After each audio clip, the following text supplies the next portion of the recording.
नमस्कार। मैं हूं संजीव श्रीवास्तव। आप देख रहे हैं 4 PM न्यूज नेटवर्क।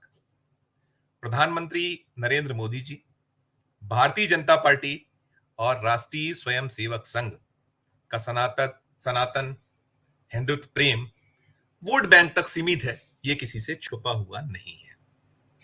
संविधान प्रेम को लेकर प्रधानमंत्री जी पहले एक्सपोज हुए हैं और सनातन या हिंदुत्व को लेकर भी वे बार बार एक्सपोज हो रहे हैं, कटघरे में खड़ा किए जा रहे हैं। ये सबको मालूम है कि प्रधानमंत्री जी की पूरी राजनीति हिंदू मुस्लिम और जो ये एजेंडा यही है, वोट इसी के जरिए हासिल करना है, ये साफ तौर पर बार बार दिखलाई पड़ता है।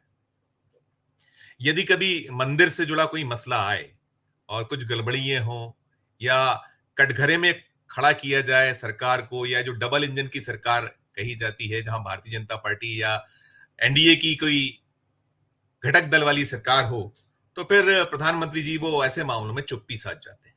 बात नहीं होती है, बात नहीं की जाती है। मैं बात केदारनाथ की कर रहा हूं। केदारनाथ से जुड़ा जो मसला मुद्दा है, 228 किलो सोने की अफरा तफरी या सोने की कहीं जो वहां से गायब हो जाने के आरोप लगे हैं, बात उठ रही है। और वो जो आरोप लगे हैं या जो मसला उठा है, राजनीतिक नहीं है या किसी राजनीतिक दल की ओर से आरोप नहीं लगाया गया है। मसला मंदिर समिति की ओर से उठा था। 1 बरस से ज्यादा का समय हो चुका है और 1 बरस से ज्यादा समय के बाद प्रधानमंत्री जी कई बार केदारनाथ जाते हैं, गए हैं, वहां वो साधना करते हैं और ध्यान लगाते हैं, लेकिन इस तरफ ध्यान उनका जाता दिखता नहीं है। अब ये मामला, ये मसला जो शंकराचार्य जी हैं, स्वामी अभी मुक्तेश्वरानंद जी, उन्होंने नए सिरे से उठाया है इस मसले को, मामले को, और इनके द्वारा ये मुद्दा उठाने के बाद फिर गर्मा गया है केदारनाथ का जो ये मामला है। भाजपा कटघरे में है, सरकार उसकी जो है, चाहे वो केंद्र की हो, एनडीए की सरकार, प्रधानमंत्री जी, या उत्तराखंड की सरकार हो, खड़ा किया उन्होंने कटघरे में और सवालों के घेरे में उन्होंने गोदी मीडिया को भी लिया है कि इस मसले मामले को क्यों नहीं उठाता, वो क्यों नहीं इस मुद्दे पर सवाल किए जाते हैं। अब नए सिरे से जब ये मामला उठा है और सवाल हो रहे हैं, तो अभी जवाब का इंतजार है। जवाब नहीं आया, लेकिन वो जो हिंदू मुस्लिम एजेंडा है वो जरूर नए सिरे से कुछ दूसरे तरीके से गरमाया गया है। पश्चिम बंगाल में जो ताजा है मसला मामला, भारतीय जनता पार्टी जो अब हार की समीक्षाएं कर रही है अलग अलग सूबों में, अलग अलग राज्यों में, तो वहां शुभेंदु अधिकारी ने जिस तरीके से कुछ दूसरे ढंग से वहां राग छेड़ा है, वो सबका साथ सबका विकास, कि अब कहीं इशारा उनका है कि उसी का साथ बीजेपी या जो एनडीए है सरकार दे, जो उसका ध्यान रखे ना, वोट से जुड़ी ही राजनीति है पूरी की पूरी। तो जो आज की डिबेट है हमारी, जो नियमित शाम 6 बजे की हम डिबेट करते हैं, इसी सब पर हम केंद्रित कर रहे हैं, चाहे वो केदारनाथ हो या हिंदुत्व, सनातन, संविधान, और साथ साथ जो ताजा हालात बने हुए हैं, इन सबको केंद्रित करेंगे। और हमारे साथ जो है खास पैनल रहता है, जोड़ते हैं उसको। जुड़ गया हमारे साथ पैनल, हमारे साथ सीनियर जर्नलिस्ट जो है अरविंद कुमार साहब जुड़े हुए हैं, विनय ठाकुर जी हैं, और संजीव चंदन जी जुड़ गए, और कुछ मेहमान हमारे साथ और भी जुड़ेंगे। शुरुआत हम वही केदारनाथ को लेकर जो ताजा बयान अभी मुक्तेश्वरानंद जी का आया था, पहले हम उसको हमारे दर्शकों को भी दिखाते हैं और साथ साथ हमारे पैनलिस्ट हैं उनको भी दिखाएंगे। 2 बयान है उनके, पहले हम उन्हें दिखाते हैं, फिर हम सवाल, कुछ और मेहमान भी हमारे साथ जुड़ने वाले हैं। आप सबका पहले बहुत स्वागत करूंगा, और मैं बता दूं अपने दर्शकों को कि आप जो हमारा ये पैनल है इसको निरंतर देखते हैं, लगातार देखते हैं। आप लोग सीनियर हैं, आप लोगों का अपने क्षेत्र में एक जबरदस्त पकड़ है, और साथ साथ चाहे वो देश की राजनीति हो, मुद्दे हो, मसले हो, उस पर बहुत पैनी बारीक निगाह रखते हैं, खरा खरा और साफ साफ बोलते हैं। शुरुआत में करूंगा जो अभी मुक्तेश्वरानंद जी ने जो बात की है, उठाया है मसला, उसको दिखाकर। तो जब वहां पर घोटाला हो गया तो अब आप दिल्ली में केदारनाथ बना लोगे, वहां पर फिर दूसरा घोटाला करोगे।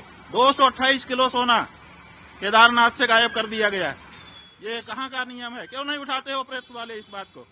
आज तक कोई जांच तक नहीं बैठाई गई। 228 किलो सोना का घोटाला केदारनाथ में हो गया। कौन जिम्मेदार है? क्यों इस बारे में जांच नहीं होती है? क्यों भाई इस बारे में निर्णय नहीं होता है? और अब आप कहेंगे हम दिल्ली में ही केदारनाथ बना लेंगे, ये नहीं हो सकता। नरेंद्र मोदी जी से आपने कल मुलाकात की, उनको आशीर्वाद दिया कल? हाँ, वो हमारे पास आए थे, उन्होंने प्रणाम किया। हमारा नियम है, हम लोग आशीर्वाद देंगे, जो आएगा उसको आशीर्वाद देते हैं। नरेंद्र मोदी जी हमारे दुश्मन थोड़े हैं, हम उनके हितैषी हैं, सदा उनके हित की बात कह रहते हैं। जब उनसे कोई गलती हो जाती है तो हम उसको भी कहते हैं कि तुमसे ये गलती हो रही है। तो आपको लगता है वो हमारे दुश्मन नहीं है। उद्धव जी ने आपके जरिए बीजेपी के साथ वापसी को लेकर ऐसी कोई बातचीत? नहीं, हमारे जरिए हम कोई लाइजनर नहीं है।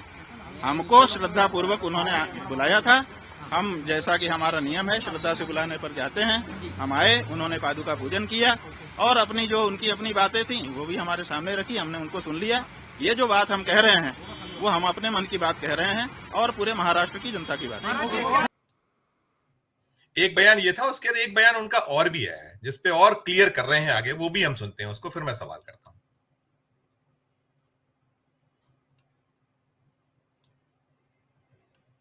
लगता है ये एक बयान और है, ये बयान नहीं देना चाहिए, बिल्कुल सही, एकदम सही है। हम इस सिद्धांत के हैं, लेकिन पॉलिटिकल वाले को भी तो धर्म के मामले में नहीं करना चाहिए, आगे बढ़ना चाहिए। मोदी जी अगर मंदिर में आके धर्म स्थापना करने लगे तो आप लोग उसको एकदम लाइव दिखाओ, और अगर शंकराचार्य मंदिर के बारे में, धर्म के बारे में कुछ बोल दे तो आप कहो कि सन्यासी को नहीं करना चाहिए।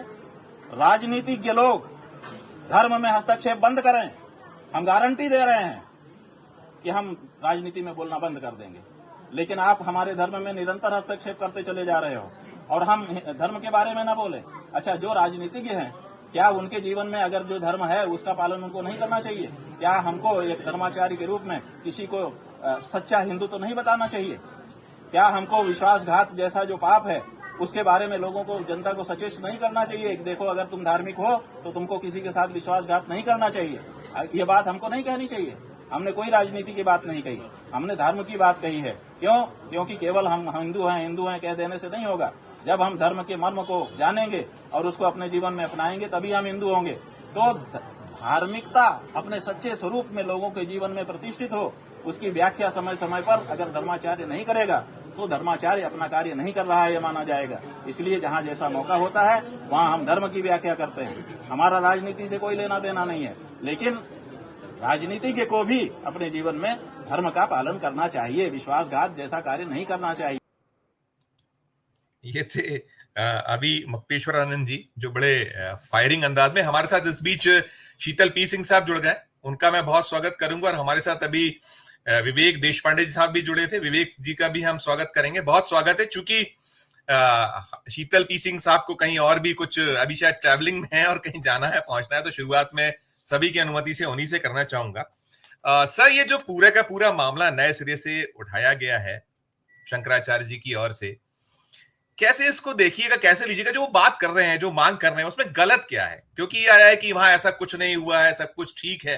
अगर नहीं हुआ है तो भी जांच कराने में क्या हर्ज है? प्रधानमंत्री जी जैसे मणिपुर पे नहीं बोलते हैं, वो केदारनाथ में ध्यान तो लगाते हैं, लेकिन उस मुद्दे पर, उस मसले पर मौन साध जाते हैं।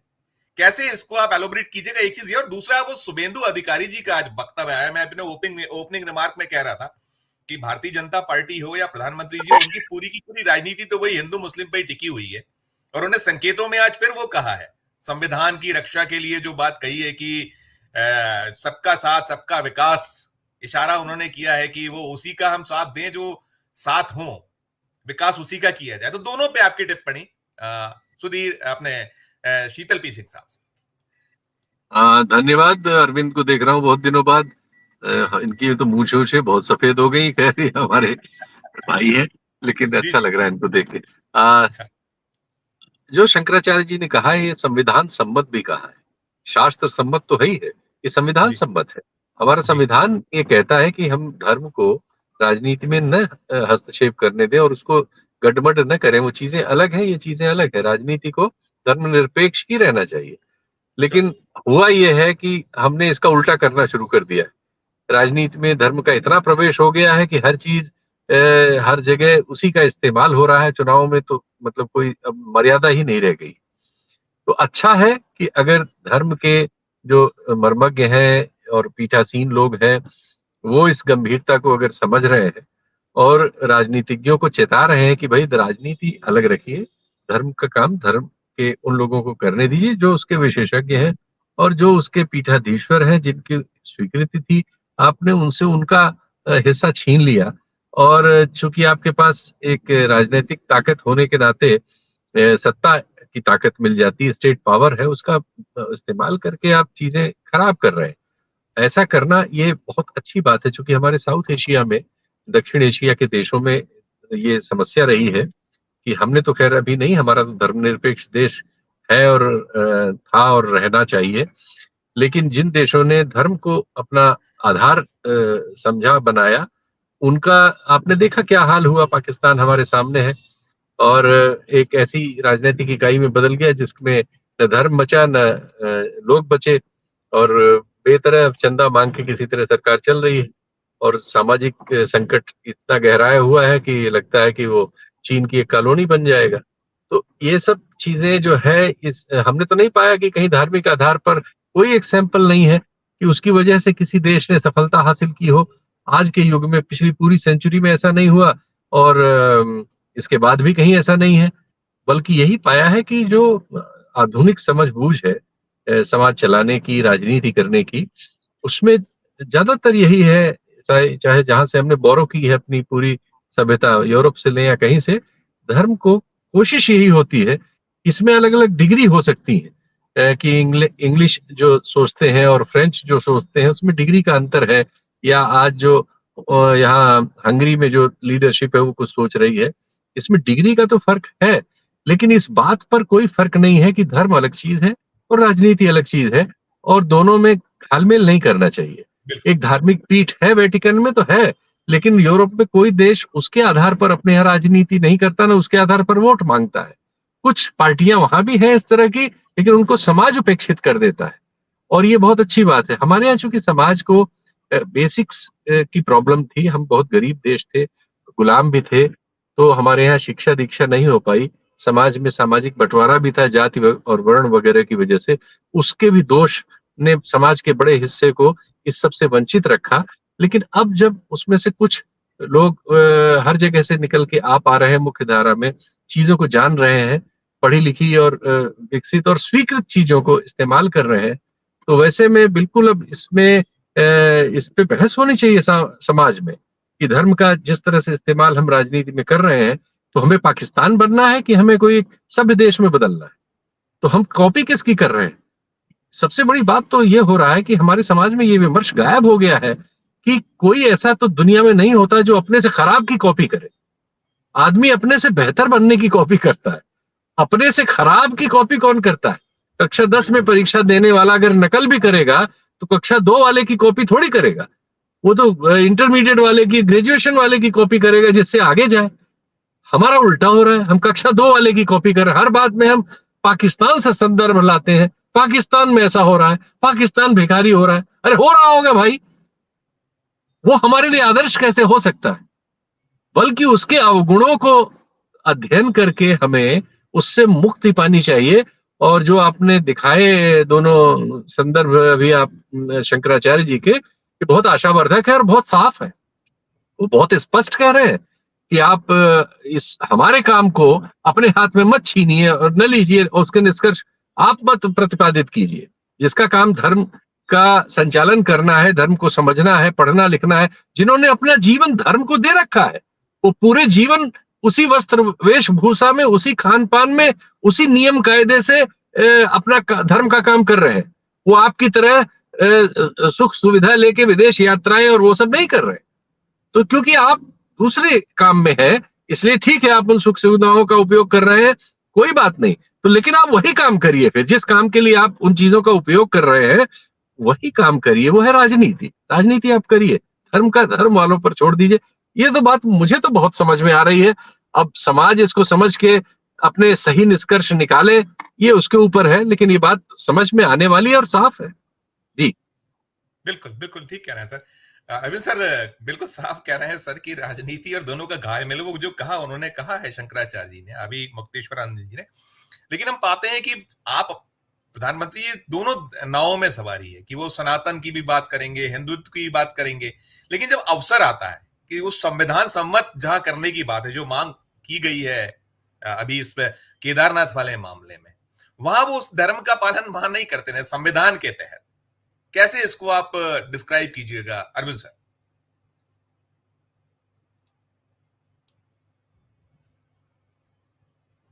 अरविंद सर से संपर्क क्या फ्रीज हुए हैं अरविंद जी? अरविंद जी आवाज पहुंची है मेरी आप तक? नहीं, अनम्यूट कीजिएगा, अनम्यूट कर लीजिएगा, अनम्यूट करिएगा, आप म्यूट है, अनम्यूट कर लीजिएगा प्लीज। हेलो। हाँ अनम्यूट जी, अब जी। देखिए संजीव भाई, मैं एक चीज बताना चाहूंगा। मैं ये जो अयोध्या आंदोलन चला उसके नाते मैं चारों शंकराचार्यों से और इसके अलावा जितने भी धार्मिक बड़े बड़े लोग हैं, मतलब उडुपी के माधवाचार्य समेत इनके भी, शंकराचार्य जी के जो पूर्ववर्ती शंकराचार्य जी थे उनसे भी मिला।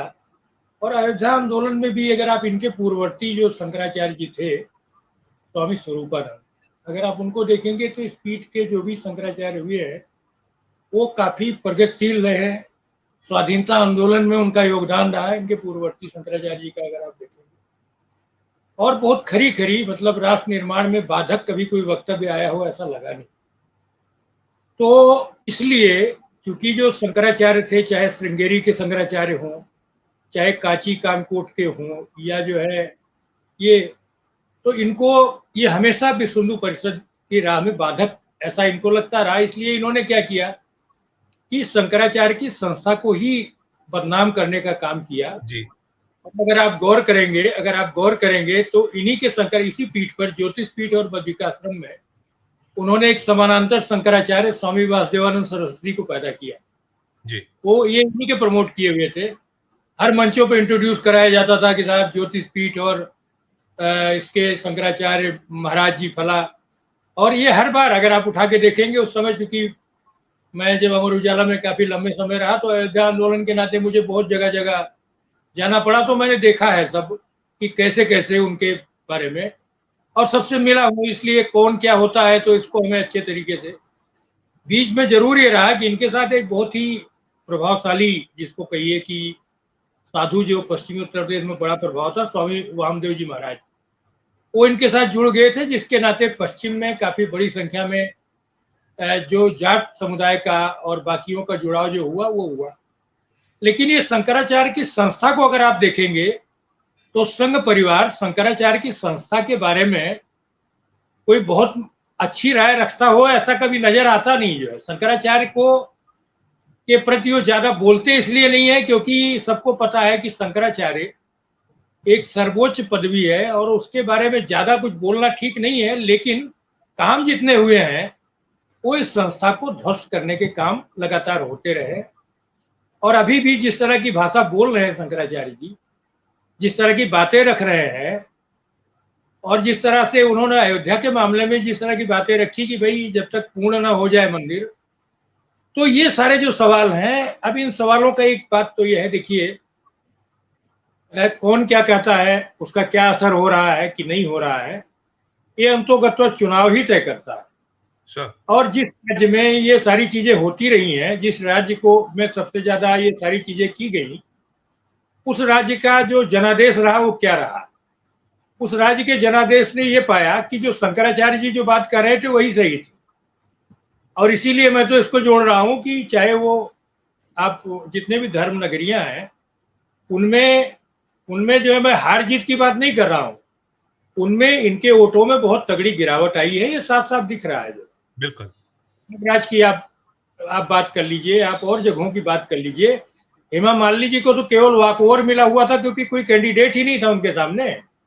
मैं अभी भी कह रहा हूं, मैं कई लोगों को बोला कि अगर सतपाल मलिक चुनाव लड़ गए होते तो वहां का परिणाम अलग होता, क्योंकि आप जब व्यक्तित्व से लड़ते हैं, किसी भी व्यक्तित्व से लड़ते हैं तो व्यक्तित्व होना चाहिए। जो है राहुल गांधी जी ने कहा कि प्रियंका गांधी अगर लड़ रही होती तो बनारस का परिणाम भी अलग हो सकता था, नहीं अगर अलग होता तो बहुत ही कांटे की टक्कर होती। तो मुझे लगता है ये जो जनादेश आया है संजीव भाई, वो ये जनादेश इन बातों को प्रमाणित करता है। और रही बात बोलने और ना बोलने की, देखिए शंकराचार्य जी ने जो सवाल उठाया है वो उनके क्षेत्राधिकार का विषय है। आप ये नहीं कह सकते शंकराचार्य ने रामेश्वरम की बात नहीं कही है। शंकराचार्य जी, वो उनकी टेरिटरी अलग है। शंकराचार्यों के कार्य क्षेत्र अलग अलग बटे हुए हैं और उन्होंने अपने ही कार्य क्षेत्र में जो घटनाएं घटी है उसके बारे में बताया है। तो निश्चित तौर पर मेरा अपना मानना है कि इस बारे में अभी जो संसद का सत्र चलने वाला है, निश्चित तौर पर इसमें भी ये बातें उठेंगी और बेहतर होगा कि इसकी पूरी छानबीन की जाए, क्योंकि देखिए लोगों को अभी आप देखिए पुरी में जो सोने का इशू था, 45 साल से जो खजाना नहीं खुला था, दक्षिण में केरल के एक मंदिर में खजाने की बात जो है, ये लोगों की निगाहें चली जाती हैं अनायास ही वहां, इसलिए चली जाती हैं कि उनको लगता है भाई ये पुरखों की धरोहर है, कोई हमने आपने नहीं बनाए, हमारे जो पुरखों ने जिन संपदाओं को खड़ा किया है और बहुत सारी लूट खसोट और लूटपाट के बाद भी वो संपदाएं बची रही हैं, तो वो संपदाएं संरक्षित रहें, वो सुरक्षित रहें और जो लोग दे भी रहे हैं उनको, उनका सही से रक्षण किया जाए। अयोध्या में समस्या क्या रही है? देखिए अयोध्या का जो पुरातन रूप रहा, मेरा तो गांव वहीं पड़ता है पास में ही, तो मैं बचपन से जाता रहा और मुझे वही अयोध्या सपने में आती है जिसमें भीड़ भाड़ हो, छोटी छोटी दुकानें हो, चना चबेना से लेके हर तरह के, तो मुझे वो समझ में आती है। मुझे कॉर्पोरेट अयोध्या नहीं समझ में आती, मुझे कॉर्पोरेट अयोध्या में हमें नजर ही नहीं आता कि क्या है। मुझे तो हनुमानगढ़ी में जब तक बंदर एक झपट्टा मार के जो है वो कुछ मतलब वो जो चीजें है ना, जो प्राकृतिक जो चीजें है ना, वो है। उसी तरीके से आप देखिए हमारी जितनी भी धर्म नगरियां हैं, आप वृंदावन की बात ले लीजिए, आप अयोध्या की ले लीजिए, आप ऐसे कई हैं जिनकी धार्मिक अर्थव्यवस्था है। हाँ, आप खड़ाऊं से लेकर के और रामनामी दुपट्टा बेचने वालों की अर्थव्यवस्था है वहां आप 5 स्टार खोल करके आप एक नया जो एक कॉरिडोर कल्चर जो बन रही है धर्म में, वो जरूरी नहीं हर आदमी उससे सहमत हो। आप उठा के देख लीजिए, आप गया बद्रीनाथ में चले जाइए, आप और भी जगह चले जाइए, वहां की खूबसूरती वही है जो पुरातन काल से, जब गाड़ी घोड़ा भी नहीं थे, जब केवल तांगे और इक्के और घोड़े चला करते थे और आधुनिक वाहनों का नहीं था, ये तब के बनी हुई जो हमारी धर्म नगरियों की जो वो है, आप उठा के देख लीजिए। साइकिल चलाना मुश्किल है ऐसी गलियों में, वो गलियां अच्छी, वो गलियां खराब नहीं लगती। आप साफ सफाई की बात मान सकता हूँ कि आप साफ सफाई की बातें कर ले, लेकिन जिस तरीके से कल्चर के तौर पर, जैसे नदियों के बारे में है, क्योंकि मेरा नदियों पर विशेष अध्ययन रहा, नदियों पर एक नया फैशन आ गया कि साहब अहमदाबाद में एक कॉरिडोर, मतलब अहमदाबाद में रिवर फ्रंट बन गया। आप सर बिल्कुल बिल्कुल बिल्कुल उचित कह रहे हैं कि आप पूरा जो मूल स्वरूप है उसको बदल दे रहे हैं और वो उसका खामियाजा सर भुगत रहे हैं। मुझे लग रहा है कि आपने जो बात कही है, आपने बहुत स्पष्ट कहा, वो नाम भी है। अब देखिए वो सब जगह, आप वो फैजाबाद जिसे अयोध्या माना जाता है वहां आप हार गए, आप बद्रीनाथ हार गए सर। और जो आप वोट की बात करते हैं, निश्चित तौर मैं सर दोबारा लौटता हूं, यदि आप एक कुछ छोटे से उसमें तो मैं बाकी से भी एक एक कमेंट लूं, एक एक कमेंट में लेता हूं, मैं दोबारा लौटूंगा आपके पास। तो वो जो हालात हैं वो समझने या बूझने को तैयार नहीं, और जो मूल स्वरूप जो बिगाड़ रहे हैं उसी का खामियाजा शायद केदारनाथ में भी जिस तरीके से किया गया, उसके मूल स्वरूप से बदलाव, वो भी एक कठिनाई का सबब बना। और ये जो हो रहा है, ये सवाल तो उठ रहा है। मैं विवेक सर के पास जाऊंगा, मैं पहले स्वागत करूंगा, हमारे साथ जुड़े हैं अनिल सिन्हा साहब, सीनियर जर्नलिस्ट। अनिल सर, आपका बहुत बहुत स्वागत है। जो बात हो रही है सर, जो हिंदू की पैरोकारी, विवेक सर, या जो सनातन, तमाम जो बातें हैं, इसमें आरएसएस का भी अब खून खौलना बंद हो गया है। जो वोट वाली बात है वहीं तक सारा कुछ सीमित है। और जो अभी अरविंद सर ने भी कहा कि आपको केवल जहां हमें सूट कर रहा है वो ठीक है, नहीं तो हमें उसे कंट्रोवर्शियल बना देना है। आपकी अपनी टिप्पणी में आरएसएस, क्योंकि आप मुख्यालय पर बैठे हैं, नागपुर से आते हैं, कहीं किसी को अब खून खोलने का क्रम बंद हो गया है, कोई कुछ नहीं है, केवल हमें वोट की राजनीति तक सीमित रहना है और उसी तक सीमित रहना है। विवेक सर अनम्यूट कीजिएगा सर, अनम्यूट कीजिएगा, अनम्यूट कर लीजिए, अनम्यूट।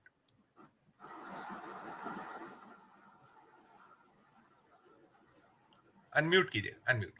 जी जी, संजीव जी, अभी अरविंद जी ने जो कहा बहुत ही अहम मुद्दा है वो।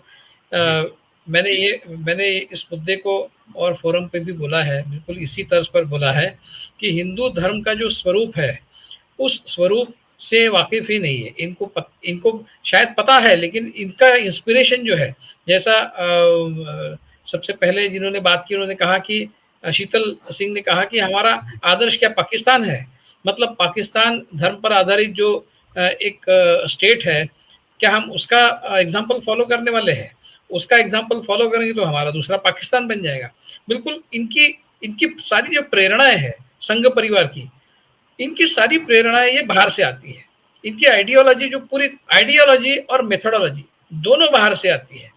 ये धर्म पर आधारित राज्य की जो संकल्पना है वो इस्लाम से लेते हैं, और जो मेथोडोलॉजी है वो उनकी जर्मनी और इटली से, जो 1945-40 वाला जो जर्मनी है वहां से आती है।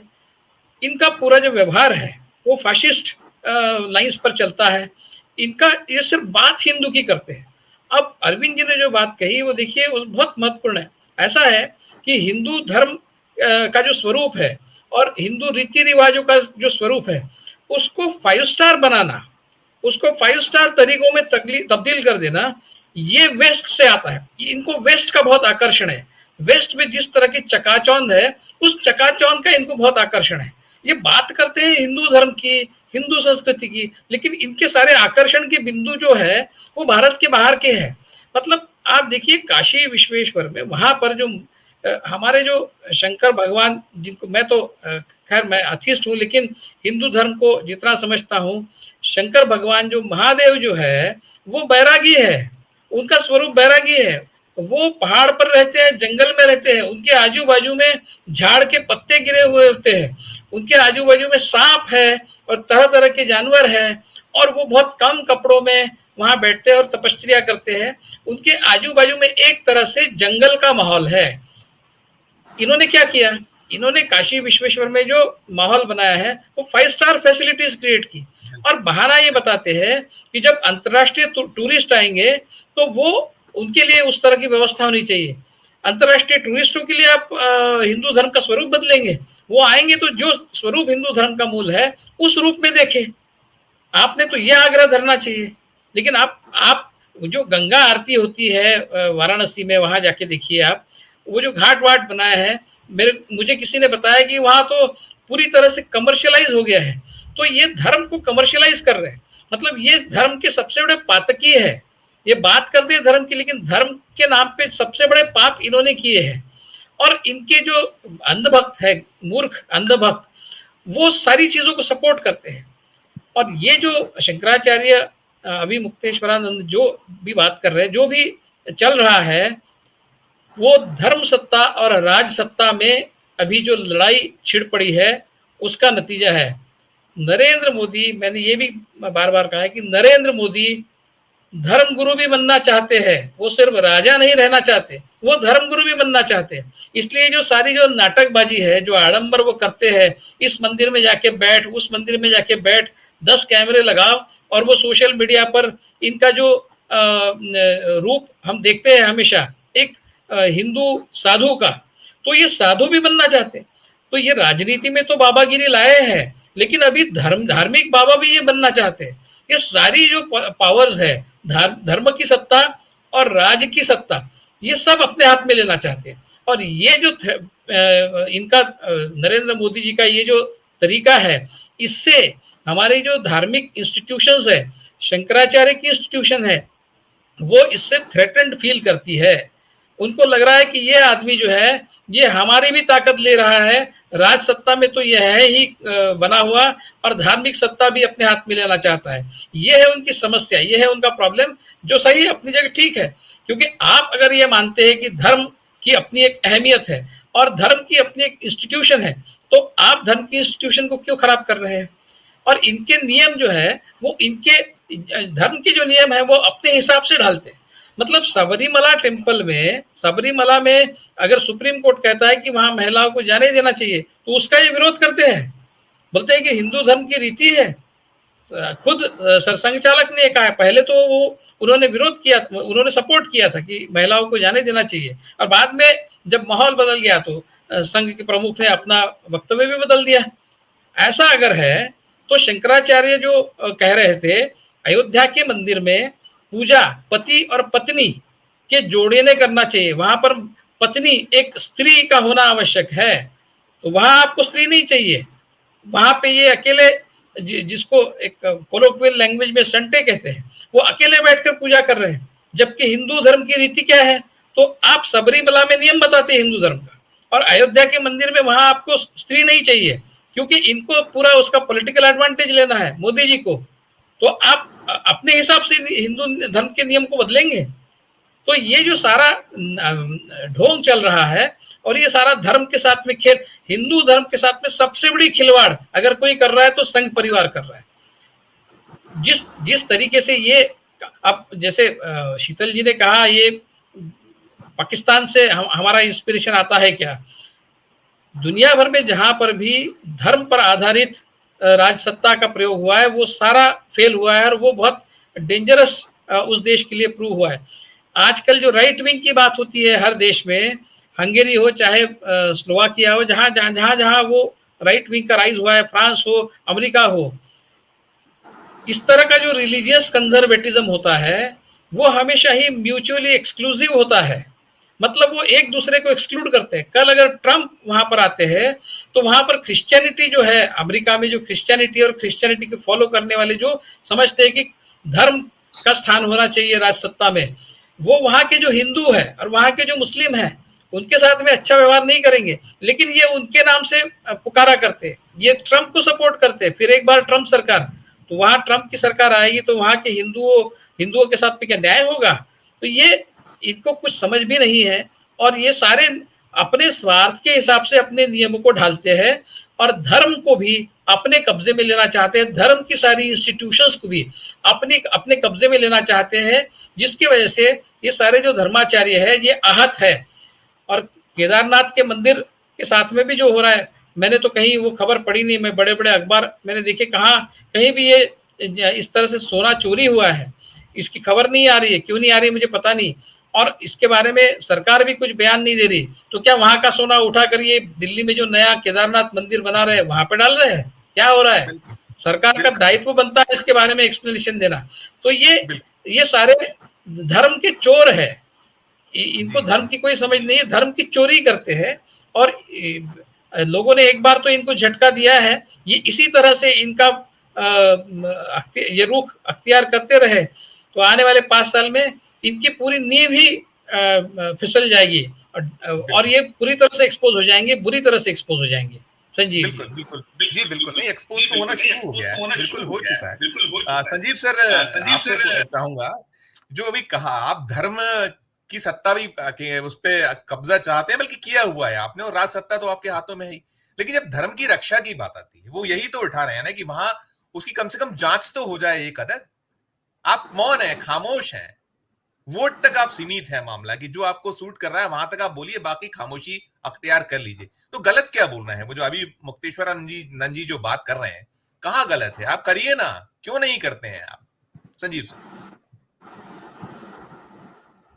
जी संजीव जी, जांच तो एक हो ही जानी चाहिए थी। यदि ये 2023 में ये मसला उठा था और उस वक्त इन्होंने चुप्पी बनाई, सरकारी स्तर पे कितना ये जाकर जांच, कोई भी सरकार जांच वहां करवा पाएगी, ये भी एक बड़ा सवाल है।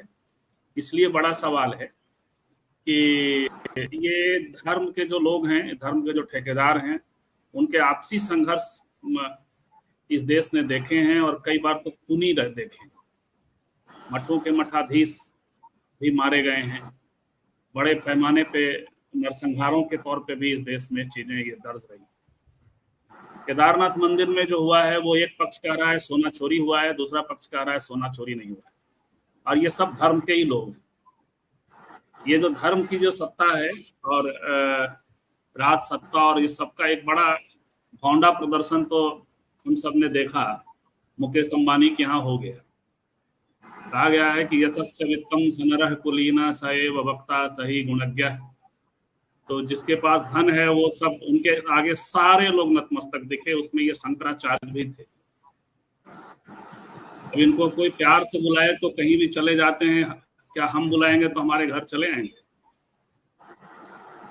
ये धर्म के सबसे बड़े ऐसे, जहां हद से हद ये होना चाहिए था कि धार्मिक व्यक्ति है मुकेश अंबानी, तो शंकराचार्य से उनसे समय लेकर के उनके दर्शन के लिए बेटे और बहू को ले जाता, क्योंकि शंकराचार्यों की अपनी, हिंदू धर्म को मानने वाले लोगों के लिए अपनी एक गरिमा है। तो ये है, तो ये धर्म के मसले पे राजतंत्र, सत्ता का तो अलग प्रसंग है, पॉलिटिशियंस के, हमारे जो पॉलिटिकल जो गिमिक्स हैं उसके अपने प्रसंग है, लेकिन राजतंत्र यदि हाथ डालेगा तो उसका हाथ जल जाए। कोई भी सरकार होगी वो जांच कराने की स्थिति में नहीं।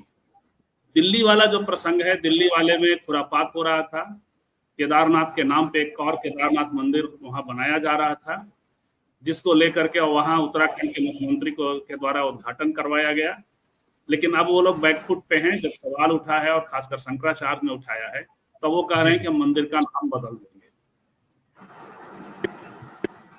सवाल यह है कि धर्म और राजनीति का जो मिश्रण है, जो इस पर शीतल सिंह शुरू में बात करके गए, वो कितना घातक समाज के लिए होता रहा है और उसे कैसे अलग किया जाना चाहिए, ये अभिमुक्तेश्वरानंद नहीं कर सकते। उनके बोलने भर से भी चीजें और साथ साथ आकर के बन जाती है। बीजेपी तो कतई नहीं कर सकती। अयोध्या की जनता ने करने की कोशिश की है 2024 के मैंडेट में। बद्रीनाथ के भी से भी जो रिजल्ट आया है, उसमें भी कोशिश की है। उपचुनाव में जो विधानसभा में आया है, उसने भी कोशिश की है कि इसको कैसे अलग देखा जाए। आप सब कुछ कर लीजिए, आपने अयोध्या में मंदिर बना दिया, तमाम तमाशे कर लिए, सब मुहूर्त से लेकर के समय देख करके सब कुछ आपने कर तो लिया, लेकिन आप आज अयोध्या में आपने अपनी जमीन खो दी। भारत के जो सामान्य मानस का, वो विवेक जी ने भी बड़ा अच्छा ये कहा कि ये सब जो कॉरिडोर बनाने का प्रसंग है, सामान्य मानस धार्मिक आडंबरों में इस तरह से नहीं जीता। और इसीलिए जो पुराने तमाम मंदिर हैं, तमाम मंदिरों के जो शहर हैं, वो उसको आप देखिए तो वहाँ एक इस तरह के कोई बहुत जायंट स्ट्रक्चर के प्रति बहुत अनुग्रह नहीं रहा। मंदिरों के निर्माण के साथ ये जरूर है, बड़े बड़े मंदिर यहाँ बने हैं, बड़े बड़े मंदिर बहुत लेट बने। उन मंदिरों के बनने के बावजूद भारत की जो बड़ा जनसमूह है, वो छोटे छोटे पत्थर से लेके, पेड़ों से लेकर के उसको पूजने में ज्यादा यकीन करता है। उन मंदिरों का अपना एक तीर्थाटन की तरह प्रयोग होता रहा है। तो इससे कोई भव्य मंदिर बना करके, या जो वहाँ जो मंदिर का जो पुराना वित्तीय सिस्टम था, उसमें बहुत सारी जातियां, बहुत सारे लोग उससे जुड़ करके अपना अर्थोपार्जन वगैरह भी करते थे, उनका जीवन चलता है। जैसे बनारस में हर घर में एक मंदिर का ये था, जो लोग जाते थे, तो उस सब को तहस नहस करके आप ये करेंगे तो आप भारत के कल्चरल इथोस पे भी अटैक कर रहे हैं, भारत का जो धार्मिक मानस है उसके ऊपर भी अटैक कर रहे हैं। तो वो उसमें रिस्पॉन्ड जो करेगा, वो जो अपने उसमें पॉलिटिकल जो उसका मैनिफेस्टेशन होगा, वो यही होगा कि आपने अयोध्या में लूट किया। उसमें ऐसा कहते मैं ये कतई नहीं कह रहा हूं कि वो जनता ने धार्मिक तौर पे रिस्पॉन्ड किया है, ना तो जैसा ये चाह रहे थे वैसा, और ना उसके विरोध में। उसके सामने मुद्दे दूसरे थे। मुद्दे थे कि उसकी जमीनें हड़पी जा रही थी, उसके घर गिराए गए थे, वो घर देख रहा था, धर्म नहीं देख रहा था। तो मैं ये नहीं कहूंगा कि धर्म के विरुद्ध धर्म की दूसरी आस्था बात कर रही थी, यानी मोदी की धार्मिक आस्था के विरुद्ध शंकराचार्य की आस्था जो है, या शंकराचार्य का जो सिस्टम है, उसके पक्ष में मैं बात नहीं करूंगा। उसकी भी अपनी एक राजनीति है, बहुत लोग जानते हैं, बहुत लोग बात करते हैं, हम आप लिखते पढ़ते बोलते हैं कि कौन सा मठ का जो है कांग्रेसी शंकराचार्य है और कौन सा मठ का जो है ये भाजपा और दूसरे उसके। इंदिरा गांधी के दौर में, अब अंतिम बात मैं कहूं कि ये राजनेताओं को समझना होगा, ये जो सबक मिला है अयोध्या से और बद्रीनाथ से, उसको जब तक इंदिरा गांधी सेकुलर प्लेटफॉर्म पर खड़ी थी, तब तक देश ने बहुत बड़े काम किए, प्रीवी पर्स से लेकर के और सब कुछ हुआ। लेकिन जहां से वो उनका प्रस्थान धार्मिक उस पर होता है, तो वो निजी तौर पे भी उनका नुकसान हुआ, पार्टी का नुकसान हुआ। एक बार भले ही बहुत 414 पे पहुंच गए वो उनकी मौत की सहानुभूति लहर में, राजीव गांधी तो उलझ कर ही रह गए। राजीव गांधी एक खास किस्म का टेक्नोक्रेट, एक खास किस्म का आधुनिक विचार का व्यक्ति, बाहर से पढ़ा लिखा व्यक्ति बाहर आया, लेकिन उस गली में गया, उस जंगल में गया तो उलझ कर रहा। मनमोहन सिंह के दौर में थोड़ा सा सेकुलराइजेशन, हल्का सा चीजें वो जो चला था, जिसमें सब उलझ पुलझ के रह गए थे और हुआ था, तो वो बाहर निकल रहे थे। फिर इनके आने के बाद चीजें भी, तो राजनेताओं को ये समझना चाहिए, अपने पुराने जो नेता हैं उनको जो सबक मिला है, सभी दलों को मोदी जी तो जो करना है, आरएसएस जो करना है, आजकल मैंने बंद ही कर दिया है कि उस पर कुछ ज्यादा किया जाए। वो जो कह रहे हैं, वो जो कर रहे हैं, वो तो सब सामने है। लेकिन सभी दलों को, सभी नेताओं को कम से कम ऐसी स्थिति पैदा करनी चाहिए। हार जीत अलग बात है, लेकिन कोई मायावती से ये पूछने नहीं आएगा कि आप मुकेश अंबानी की शादी में गई क्यों नहीं। उनसे कोई नहीं पूछेगा कि आप अयोध्या मंदिर जाएंगे कि नहीं। शरद पवार से भी नहीं पूछने आएगा, क्योंकि शरद पवार ने भी अपना पॉलिटिकल जो ये रखा है, जो पब्लिक जेस्चर रखा है, वो किसी मंदिर मस्जिद और उसका नहीं रखा। तो आपको तय करना है कि बेहद जरूरी है। अयोध्या और बद्रीनाथ तो कम से कम रिजल्ट का जो रिजल्ट है वो ऐसा तो कम से कम संदेश जनता की ओर से है। बिल्कुल बिल्कुल बिल्कुल बिल्कुल संदेश तो है, आप साफ कह रहे हैं, ठीक कह रहे हैं बिल्कुल। मैंने सर, मैं आखिरी टिप्पणी अनिल सर से लूंगा, फिर दोबारा भी एक बार सबके पास आने की कोशिश रहेगी मेरी। जो बात अभी हुई कि नहीं सुधरने की बात है, और दूसरी नीयत की खोट की बात साफ नजर आती है। ये जो मामला है जिसपे हम आज फोकस किए हुए हैं कि नहीं, वो जब जांच की बात आती तो खामोशी चुप्पी और जांच में कुछ नहीं निकलेगा, ये भी बात आ रही है। हमें ध्यान है कि उत्तराखंड की सरकार ने जब ये मामला उठाया गया था, वहीं ये मंदिर समिति की ओर से उठाया, तब एक जो संस्कृति और धार्मिक मामलों के सचिव हैं, गढ़वाल के कमिश्नर हैं, इनकी अध्यक्षता में एक टीम गठित करने की बात हुई थी, नहीं की गई। साफ है कि आप केवल इसको वोट तक सीमित रखते हो, ये धर्म की बात को, लेकिन जब गड़बड़ियां होती हैं, कठिनाइयां होती हैं या गलत चीजें सामने आती, तो आप उसमें चुप्पी साध जाते हैं, या आपकी जो नीयत है वो अलग प्रदर्शित होती है कि आपकी मंशा ही नहीं है कि कुछ निकल के सामने आए। आपकी टिप्पणी विनय जी। संजय जी, बहुत हमारे पूर्व वक्ताओं ने बहुत सारी चीजें महत्वपूर्ण उठाई। देखिए, पाकिस्तान का जिक्र आया तो मैं ये बता दूं कि पाकिस्तान तब धार्मिक राजनीति की तरफ मुड़ा जब जियाउल हक अपने आप को राजनीति में कमजोर पा रहे थे। वो भुट्टो को फांसी देने के बाद जो उनकी स्थिति कमजोर हो रही थी, तो उन्होंने इस्लामिक स्टेट घोषित कर दी। तो हम देखिए, एक लौकिक शक्ति हुई, एक आप कहां से अपना सोर्स ऑफ स्ट्रेंथ ड्रॉ करते हैं। तो राजनीति में जब लोग अपना होमवर्क नहीं करते, लोग नहीं जुड़ते, उनके जो मुद्दे हैं उनको नहीं पकड़ते हैं, तो उनकी ताकत कमजोर होती है। फिर वो ऐसी जगहों से अपना ताकत लेने की कोशिश करते हैं जहां कोई सवालिया निशान नहीं होता। धर्म उसमें एक बड़ी चीज है। वो धर्म में भी वो श्रद्धा की बात नहीं होती है। श्रद्धा और भक्ति में, भक्ति जो है अंधी होती है, वो उसमें भी पुष्टि मार्गी भक्ति, आप सवाल नहीं खड़ा करेंगे। तो जो एक नई राजनीति आई है, वो नई राजनीति सवाल नहीं उठाना चाहती। अब इस प्रसंग में भी आप देखिए कि पूरी कोशिश ये हुई है कि जो मैं इस संजय जी के बात से इस बात से भी सहमत हूं कि शंकराचार्यों ने भी अपना कद नहीं बढ़ाया। उनका भी जो ऑरा जो है वो बहुत सीमित है। ऐसा नहीं कि आज शंकराचार्य जी अगर उनको प्रेस कॉन्फ्रेंस करने की बात आ रही है, प्रेस कॉन्फ्रेंस कर रहे हैं और उसके बाद कोई उद्वेलन नहीं हो रहा है, सिर्फ छोटी चर्चाएं हो रही हैं, तो ये शंकराचार्य के लिए भी सोचने की बात है, क्योंकि वो संस्था बहुत ऐतिहासिक रूप से और एक बड़े उद्देश्य के लिए बनाई गई थी कि उसमें ऐसे लोग होंगे जिनके ऊपर कोई सवाल नहीं उठाएगा उनकी ईमानदारी को लेकर। अब देखिए कि जो रिस्पॉन्स है, आप रिस्पॉन्स में देखिए जो कारण बताए हैं, उन कारण बताने में और रिस्पॉन्स में आप देखिए कि स्पष्ट तौर पे ये कोशिश की जा रही है कि उनकी क्रेडिबिलिटी को ध्वस्त किया जाए।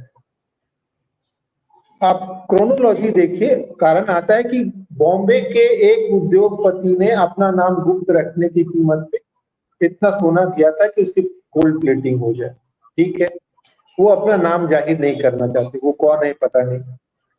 अब जो सवाल, जो जवाब को आ रहा है, उसमें कोशिश ये की जा रही है कि जो शंकराचार्य जो कह रहे हैं वो केदारनाथ जी का अपमान कर, मतलब आप एक ऐसी चीज खड़ी करना चाहते हैं जहां आप सवाल नहीं करें।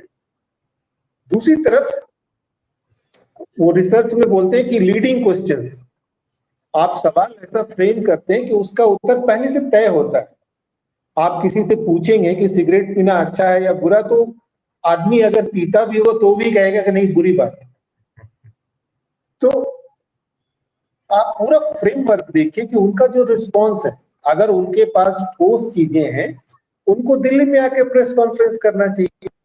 वो चुपके से किसी न्यूज एजेंसी को दे करके और सवाल जवाब नहीं लेकर के निकल जाते।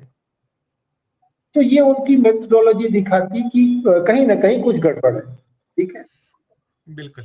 हाल के दिनों में चूंकि जीवन में अनिश्चितताएं बढ़ी, अनसर्टेनिटी बढ़ी है, और रिटायर्ड लोगों के पास में वक्त और पैसा दोनों बढ़ा है, तो एक नए धर्म का जो रिलीजियसिटी, उनका पावर बढ़ा है, धार्मिक बाबाओं का पावर बढ़ा है, मंदिरों की ताकत बढ़ी है। अब ई पूजा हो रही है, और देखिए कि हर बड़ा मंदिर ये चाहता है कि बड़े शहर में उसका एक सब सेंटर खुल जाए। ये सिर्फ केदारनाथ की बात नहीं हो रही है, तिरुपति वाले भी अपना एक दिल्ली में बनाना चाहते हैं। ये क्यों है? ये इसलिए है कि उसका जो कारोबार है, धर्म का जो कारोबार है, और उससे जो वो ताकत हासिल कर रहे हैं। और इन मंदिरों में दो बड़े सवाल चल रहे हैं। ट्रांसपेरेंसी नहीं है, इनके पास जो संपत्तियां बड़े मंदिरों में देख रहे हैं। अभी वो केदारनाथ का मामला आया, जगन्नाथपुरी का गोल्ड खुला, उसमें कितना पद्मनाभ स्वामी वाले में है ही, और तमाम बड़े छोटे बड़े और कितने मंदिर हैं जिनकी ऐसी कहानियां हैं। इनका कोई ऑडिट पब्लिक नहीं होता, उस पर कोई बहस नहीं होती। और यहाँ जो गुप्त दान की परंपरा है, मंदिर किस लिए बनाए गए? खास करके दक्षिण में तो मंदिर का पर्पस ही जो था वो डिस्ट्रीब्यूशन था। उसमें कई तबके के लोग, वो जो उसका इकोनॉमिक फंक्शन था वो चलता था।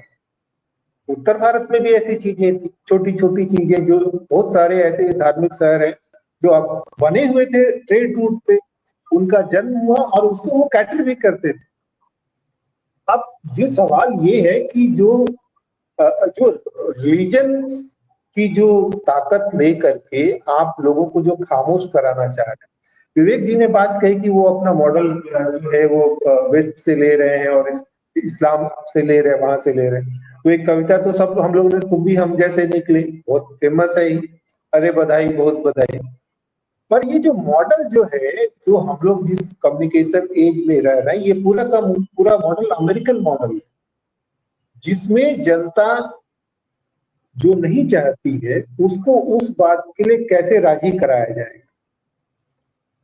बिल्कुल बिल्कुल बिल्कुल। और तमाम जो एजेंसियां हैं, तमाम जो कम्युनिकेशन चैनल, आप फाइनेंशियल स्ट्रक्चर देख लीजिए मीडिया हाउसेस का, आपको पता चल जाएगा कि कैसे चीजें बदलती है, कैसे आपकी राय को जो स्पिन डॉक्टर्स हैं वो तय करते हैं कि आप किस दिशा में सोचेंगे। ये बहुत आवश्यक है कि अगर हम चाहते हैं कि हमारा लोकतंत्र बचे, और जिस ढंग से नेताओं ने पीआर एजेंसी का सहारा लेना शुरू कर दिया है, और पार्टियों ने इवेंट मैनेजमेंट कंपनी और सो कॉल्ड पॉलिटिकल एनालिस्ट का सहारा लेना शुरू कर दिया है, ऐसे में जो जनता के मुद्दे जो नेता उठाते थे, सबका कद लगातार छोटा होते जा रहा है।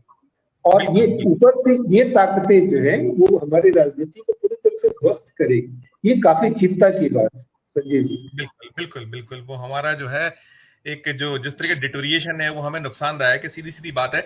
अनिल सर, ये जो धर्म की जो बात हुई कि धर्म का जो पूरा धंधा है उस पे कहीं कब्जा रहे, एक तो इसके पीछे मंतव्य, और दूसरा इसमें जो वोट की जो पॉलिटिक्स की बात होती है बार कि सिर्फ वोट तक सीमित है मामला। हमने देखा भी, मैं इसमें जो आज ताजा कुछ एक हिस्सा है उस पर भी चाहूंगा आप टिप्पणी करिएगा। मैंने शीतल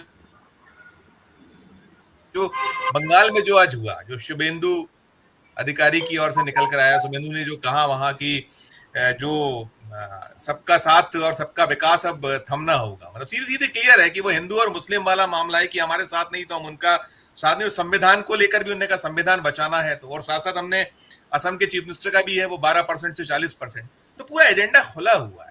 यही सब है, इसी के कारण सब हिचकिचाहट है, कहीं कोई ओपन ना हो, खुले ना हो। आपकी टिप्पणी से ये देखिए, ये हेमंत बिश्व शर्मा और ये जो शुभेंदु अधिकारी है उस पर एक कमेंट कर लूं पहले। ये नया मुल्ला प्याज बहुत ज्यादा खाता है, तो वो ये दोनों को सीरियसली नहीं लेना चाहिए, और ये दोनों की पिटाई जनता करेगी, मतलब वोटों के जरिए। इसका इंतजार करना चाहिए और ढंग से होगी पिटाई, ऐसा मेरा अंदाजा है। इसीलिए इस पर कमेंट नहीं करने का। दूसरा ये है कि सबका साथ सबका विकास तो एक मतलब ये था ना, मतलब पाखंड दिखावा था। वो सबका साथ सबका विकास तो खुद भी नहीं कहते हैं। मंगलसूत्र वगैरह सब उसकी का जिक्र करते समय आपको पता चल गया होगा कि किसका विकास करना है और किसको विकास से बाहर रखना है। तो इसीलिए ये मतलब अब ये कोई ये कहता है खुला खेल फर्रुखाबादी टाइप का चल रहा है। इसीलिए वो सब ये सारे लोग जो हैं, इनको मैं इसके लिए इनका आभार मानता हूं कि जो बीजेपी आरएसएस की जो असली लाइन है वो ये रख देते हैं। नहीं तो ये पांजन ऑर्गेनाइजर पढ़ने से आपको ठीक ठीक पता नहीं चलेगा, क्योंकि वो 50 तरह का जो है आपको मतलब बताएंगे फालतूगिरी, लेकिन बात करेंगे वही कि कैसे हिंसक। अभी मैं पांजन में देख रहा था अभी लेटेस्ट न्यूज कि कानपुर में वो कोई एक वीडियो डाला है उन्होंने, जिसमें कि बता रहे हैं वो कि जो ताजिया निकालने वाले हैं किस तरह हिंसक हैं और हिंदुओं पर तलवार चला रहे हैं। तो और वो उनका हेडलाइंस है, मतलब अभी जो उनका जो लेटेस्ट है, तो वो तो उनका एजेंडा है। लेकिन देखिए बहुत सीरियस बात लोगों ने कही है, जिससे कि मुझको मतलब काफी दिलचस्प लगा, क्योंकि धर्म और राजनीति जो है उसके संबंधों की जटिलता को हमको समझना चाहिए, और इतनी आसानी से उसको मतलब रिजेक्ट करने से काम नहीं चलेगा। देखिए ये जो इसमें जो विवेक ने, अरविंद जी ने और विनय जी ने और सब अच्छे काफी बढ़िया डिबेट रहा। और एक संजीव ने भी एक महत्वपूर्ण पॉइंट रखा कि भाई ये जो शंकराचार्य हैं वो ये लड़ाई नहीं लड़ सकते, ऐसा उनका कहना था। तो ये इसमें लेकिन मेरा जो देखिए डेमोक्रेसी या जो भी मतलब जिसको आप पॉलिटी बोलते हैं अंग्रेजी में, वो जो शासन व्यवस्था है वो सिर्फ एकांगी नहीं होता है, जिसे हम लोग उसमें सेकुलर और रिलीजन जो नॉन सेकुलर एलिमेंट जिसको कल्चरल एलिमेंट्स कहते हैं, उसमें रिलीजन है, सब बहुत सारा कुछ आ जाता है, वो भी उसमें है। और वो वही आपकी पूरी संरचना उससे बनती है। इसलिए उसको आप उसमें डिमार्केशन होना चाहिए कि जो सेकुलर चीजें हैं, जैसे कि प्रशासन चलाना है, चुनाव कराना है, संसद बनाना है, वहां पर ये सेंगोल टाइप का चीज ना हो। ये संविधान ने इसको क्लियर किया हुआ है। और इस बारे में अम्बेडकर साफ थे। देखिए वही अम्बेडकर है जो अम्बेडकर बौद्ध धर्म के जरिए देश में परिवर्तन लाना चाहती थी। एक रिलीजियस ये क्या कहते हैं मूव थी, और लोग मानते भी हैं उनको, उनके परिनिर्वाण और इसको। ये कोई आसान नहीं है कि जो संविधान लिखते हैं 1947 में और आपको देते हैं संविधान, और दुनिया का, मेरा मतलब मैं इस पर गर्व करता हूं, मतलब कोई पाखंड मेरे को चुनाव लड़ने के लिए या ऐसा कोई मेरा इरादा नहीं है, लेकिन संविधान जो भारतीय संविधान है वो जो एंटी कॉलोनियल मूवमेंट और हमारी जो पूरी परंपरा है, मतलब विकेंद्रीकरण की, अहिंसा की, सत्य की जो परंपरा है उसका वाहक है वो। और उसको उन्होंने ये एक उसकी सदारत की, उन्होंने वो बनाया, मतलब एक रूप देने में अहम भूमिका निभाई अम्बेडकर ने। वही अम्बेडकर बौद्ध धर्म में चले जाते हैं। इसका मतलब ये है कि जहां सेकुलर शासन व्यवस्था के साथ साथ समाज में जो रिलीजन का रोल है उसको उन्होंने स्वीकार किया और उसको समझा कि इसको समझना होगा। अब बीजेपी क्या कर रही है, क्योंकि लंबा टाइम नहीं लेना चाहिए, लेकिन बीजेपी क्या कर रही है कि जो आपका सेकुलर पॉलिटी है उस पर भी कब्जा कर रही है, और जो कल्चरल और रिलीजियस ये आपकी धरोहर है उस पर भी कब्जा कर रही है। उसमें सोना वगैरह तो ले रही है। उसका वो जो ये बोलते हैं, बार बार वो बोलते हैं कि बनारस को टूरिज्म करवा देना है, और वो सब वही सब किरदार है। वही विमल पटेल है जो वहां का भी नक्शा बनाता है और वाइब्रेंट गुजरात का भी नक्शा बनाता है। ये जो कनेक्शन है कि जो भी जनता की धरोहर है, चाहे कल्चर का धरोहर है या उसकी एंटी कॉलोनियल मूवमेंट का, सत्य, अहिंसा, गांधी जी, अम्बेडकर, वो धरोहर को भी कब्जा में लेना चाहती है। और किसके लिए लेना चाहती है? वही अंबानी के लिए, जहां जाके वो सर नवाते हैं। तो ये जो है ये समझना चाहिए कि वो सिर्फ लूट यही नहीं मचा रही है, उसने वहां बनारस में जो घर घर जो मंदिर था या गलियां, मैं मतलब ये भावुकता का सवाल नहीं है, लेकिन वो जो छोटी छोटी चीजें हैं, छोटे मतलब 10 रुपए में फूल का ये लेकर के टोकरी लेकर के आप जा रहे हैं चढ़ाने के लिए। अरविंद सर ने वही उकेरा था, शुरुआत हाँ, वहीं से अरविंद सर ने की या थी। बनारस की गलियों में आप कहीं कचौरी और ये मतलब जलेबी खा रहे हैं। ये जो परंपरा है, इसको सिर्फ पाखंड और रिलीजन से नहीं जोड़ना चाहिए। ये एक समृद्ध परंपरा है जिसका प्रवाह सैकड़ों साल से है, और उसपे हमको लज्जित होने की जरूरत नहीं। उसमें बहुत खामियां हैं, लेकिन उसके साथ साथ ही मगहर भी है ना बगल में। बनारस का जो विलोम है वो भी बनारस ही रखे हुए है। उसके लिए उसने मतलब कबीर को भी वहां मगहर में रखा ना, इधर काशी विश्वनाथ भी है। तो और मैंने बनारस का जो इतिहास पढ़ा थोड़ा बहुत, उसमें सूफीज्म से लेकर के सबका केंद्र था। ऐसा नहीं है कि वो सिर्फ एक मतलब बनारस एक रियल कल्चरल सेंटर है, वो कल्चरल सेंटर को खत्म कर रहा है। ये आरएसएस से मुझको सिर्फ इसके लिए नहीं है कि वो तानाशाही ला रहा है, ये क्या कहते हैं देश में, और ये फ्रीडम ऑफ एक्सप्रेशन ले रहा है, जो कॉर्पोरेट को सत्ता दे रहा है। ये लूट वहां तो मचा ही रहा है आर्थिक क्षेत्र में, ये जो कल्चरल लूट है वो भी कर रहा है। ये दोनों को जोड़ने की देखने की जरूरत है। और ये दोनों पर अच्छा देखिए, चालाक और इतना मतलब शातिर वर्ड जो है छोटा है उनके लिए। वो कबीर को भी ये छीन लेना चाहते हैं आपसे, और महादेव को भी छीनना चाहते हैं, अंबेडकर भी छीन लेना चाहते हैं, पटेल भी छीनना चाहते हैं, गांधी भी ये छीनना इसीलिए है कि उसको वाइब्रेंट जो है ये बनाना है कॉर्पोरेट स्ट्रक्चर, और उनके लिए लूट। तो ये लूट को समझना चाहिए। ये मतलब इसमें जैसे अभी देखिए, ये हमको कई बार लगता है कि हम लोग ज्यादा रीड करते हैं। जैसे कि अभी में मुक्तेश्वरानंद की बात है, शंकराचार्य कभी भी हिंदुस्तान में पोप को कोई परंपरा नहीं रही। कभी ऐसा सुना है हमने? कभी गांव में सुना भी नहीं तक शंकराचार्य ने बोल दिया है इसीलिए आषाढ़ में या क्या कहते हैं अक्षय तृतीया करना है। ये परंपरा अपने चलती रही है। शंकराचार्य एक अलग डिबेट है, अलग एक वो बौद्ध धर्म के पराजय के बाद जो अद्वैत का ये हुआ, वो एक दार्शनिक लेवल पे एक बड़ा वो भी एक है, लेकिन वही सब कुछ ऐसा नहीं है। यही तो हिंदू भारतीय मतलब संस्कृति की जो ये है मतलब समृद्धि जो इसकी है, ये यही है ना कि मैं तो अपने गांव में किसी शंकराचार्य की पूजा करते हुए किसी को या उसको अपना गुरु मानते हुए मैंने नहीं देखा। और लेकिन वहां कबीर को भी देखा, और दुर्गा को पूजते देखता, और महादेव भी पूजे जाते हैं, और राम जी तो है ही, रामलीला होती ही है।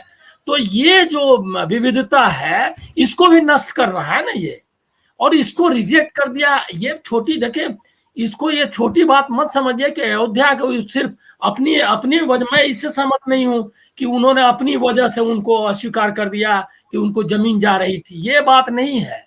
बात यह है कि अगर उनको भरोसा होता है इनके ये तंत्र में, अगर जो धर्म तंत्र बनाना चाहते हैं, तो वो जमीन वगैरह की परवाह किए हुए उसमें वो वोट डाल देते। नहीं स्वीकार किया, वहां के लोगों ने इनको रिजेक्ट कर दिया, क्योंकि ये हमको और आपको पता नहीं चल रहा हो, लेकिन ये जो गलियां हैं, ये जो संस्कृति, ये जो सैकड़ों साल का जो प्रवाह है, इस प्रवाह में जो मोड़ लाना चाहते हैं उसको लोगों ने रिजेक्ट किया। और उसको रिजेक्ट सिर्फ वहां नहीं किया, पूरे देश भर में कर दिया। तो ये तो 400 पार का, और चुनाव आयोग, कॉर्पोरेट का पैसा, उसके बाद इतना बड़ा संगठन, प्रशासन, सब मिल करके 240 नहीं तो रियल स्ट्रेंथ 100 से ज्यादा नहीं है। ये आप मान लीजिए, ये अरविंद जी ज्यादा बताएंगे, लेकिन मेरी तो है कि रियल स्ट्रेंथ अगर सब जोड़ जाड़ के दिया जाए तो 100 से ज्यादा नहीं ले सकती है। 100 वाला स्ट्रेंथ उन्होंने बनाया है आरएसएस ने, और बीजेपी ने। ये जरूर मानना पड़ेगा कि इतने दिनों में कुछ लोगों को पागल जरूर बनाया है, और जिसको आप अंधभक्त बोलते हैं। तो ये उसका अचीवमेंट है, लेकिन उससे आपको फाइट करना होगा। शंकराचार्य अगर 284 किलो, ये एक सिंबल है कि वो जो है सोना नहीं ले रहे हैं, वो समझिए कि आपकी संस्कृति की चोरी कर रहे हैं, और ये हर जगह जारी है। इससे आपको लड़ना चाहिए। हमको सिर्फ सेंगोल को संसद में प्रस्थापित करने से जितना संघर्ष करना है, उतना संघर्ष इसके लिए भी करना है कि जो बनारस या अयोध्या है सैकड़ों साल की, वो अयोध्या रहे, उसमें जो विसंगतियां हैं उसका फाइट लोग कर ही रहा है ना। अरे वहीं कबीर वहां पैदा होकर के उसको दे रहे थे ना इसको चुनौती, तो वो तो करते रहे। हमारे हमको ये जो क्या कहते हैं, हम लोग सब चीज को अब जिम्मेदारी ओढ़ लेते हैं, वो जिम्मेदारी मत लेना, ओढ़िए, मतलब कि अपने पे ले लेना कि हम ही लोग सब क्रांति करने वाले हैं। क्रांति पहले भी हुई है, किया है, रैदास भी थे ना, तो वो सब विलोम पैदा करता रहा है। इसलिए इससे ये नहीं सोचना चाहिए कि बस आज ही हम सब फैसला हम ही करने वाले हैं। ये से मुक्त हो जाइए। ये जो विविधता है, ये जो संस्कृति है, इसकी रक्षा भी आरएसएस आपको करनी पड़ेगी। और 284 किलो का जो हुआ है की चोरी, उस संस्कृति की बड़ी चोरी का हिस्सा है, ये बताना पड़ेगा। इसमें शंकराचार्य के हम लोग साथ रहे, ये मेरा मतलब मानना है। बिल्कुल अरविंद सर, एक आध लाइन की कोई टिप्पणी, क्योंकि मेरा समय की बिल्कुल खत्म है मेरे पास। आप समाप्त आपसे कर दूंगा कुछ, आप जी अनम्यूट कर लीजिए। मैं 2-3 लाइन बस कह के अपनी बात, क्योंकि शंकराचार्य जी पर काफी वो हुआ है जी और हिंदू परिषद को बहुत लंबे समय कवर करने के दौरान मैंने इस संस्था के बारे में ये देखा, इस संस्था को जितना डिफेम किया जा सकता है वो उस दौरान किया गया। लेकिन मैं इस शंकराचार्य को, अगर आप वॉच कर रहे हो, इनको देख रहे हो, मैं इनके बयानों को बहुत समय से बहुत बारीकी से देख रहा हूँ।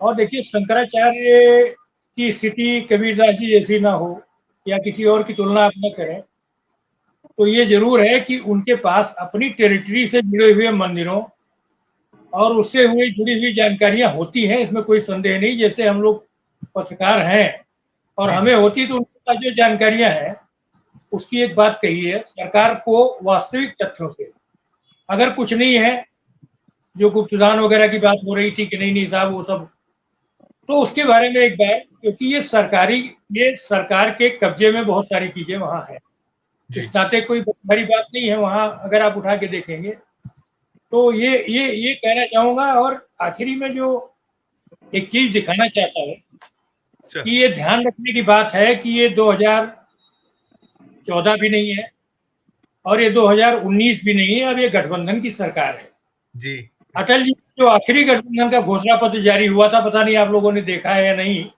लेकिन मैं दिखाना चाहता हूँ। ये है जी, ये शायद दिखने में आ रहा है ना? हाँ दिख रहा है थोड़ा सा जी, और पास आ सकता है तो हल्का सा। जी आप बता दीजिए। जी दिखाई दे रहा गायब थे, इस तरह के सारे मुद्दे गायब थे। और अब ये एनडीए में भी ये सारी बातें उठेंगी ऐसा नहीं है, क्योंकि भले बहुत सारे ऐसे पक्ष हैं, अनिल भाई ज्यादा बेबाकी से बात कर सकते हैं, लेकिन मुझे लग रहा है कि ये जो गठबंधन की सरकार है वो उस पर मौन नहीं रहेगी। और संसद का जो सत्र है, इसमें निश्चित तौर पर ये सारी बातें, चाहे वो शुभेंदु अधिकारी की बात हो या जो हो, या इसके पहले जेडीयू के एक एमपी ने कहा था कि फला कौम का वोट जो है वो हमें नहीं चाहिए, तो ये तो डिवीजन हो चुका है। देखिए, डिवीजन रोज किया जा रहा है। अभी हरियाणा में एक बड़े नेता ने कहा कि साहब हम मुस्लिम आरक्षण नहीं होने देंगे ओबीसी। अरे भाई, किसी ने घोषणा पत्र में दिया क्या? अभी तो वहां के घोषणा पत्र भी नहीं बने स्टेट के।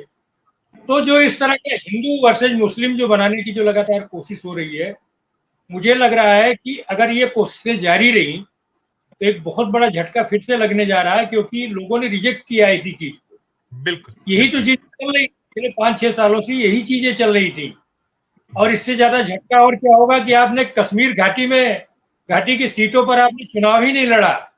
जी आप ये कि अपने आप में एक राष्ट्रीय पार्टी जो दुनिया की सबसे बड़ी पार्टी हो, वो अपने ही देश में सबसे महत्वपूर्ण, जहां से भारत शुरू होता है, नक्शा जहां से शुरू होता है, उस नक्शे में जी अरविंद सर, मेरा समय खत्म है। एक बिल्कुल अंतिम आप लाइन से खत्म करिएगा। जी आप बिल्कुल एक आध लाइन में, विवेक सर क्या बोला, एक लाइन हमारा यही जी, एक लाइन विवेक सर, अनम्यूट कर लीजिए।